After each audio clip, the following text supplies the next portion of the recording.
আসসালামু আলাইকুম, সবাইকে স্বাগত নতুন আরও একটা ভিডিওতে। আকাশ থেকে প্রচুর পানি পড়তেছে, মাঠে পানি জমে গেছে, যার ফলে সেই পানিগুলো আমার পুকুরে প্রবেশ করতেছে। আর পুকুরের ছোট মাছগুলো এই পাইপের মুখে এসে ভিড় করেছে। সকালবেলা ঘুম থেকে উঠে আমি মাছ ধরতেছি জাল দিয়ে, দেখতেই পাচ্ছেন ভিডিও স্ক্রিনে। খুব ভালো লাগতেছে, মাশাআল্লাহ, বহুদিন পর মাছ ধরতেছি। আর পুকুরের ছোট মাছগুলো খেতে খুব ভালো লাগে, বিশেষ করে টমেটো আলু দিয়ে চটপটি করলে। এদের দেখুন, আমরা আমি চেষ্টা করতেছি, মাশাআল্লাহ অনেকগুলো মাছই পেয়েছি।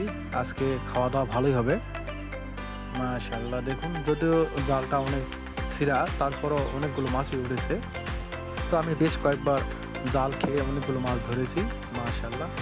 আর এই ভিডিও কেমন হলো অবশ্যই কমেন্ট করবেন, লাইক করবেন। আর এই ছোট মাছ খেতে কার কার ভালো লাগে অবশ্যই আমাকে জানাবেন। দেখা হবে পরবর্তী ভিডিওতে, সে পর্যন্ত ভালো থাকুন। আল্লাহ হাফেজ।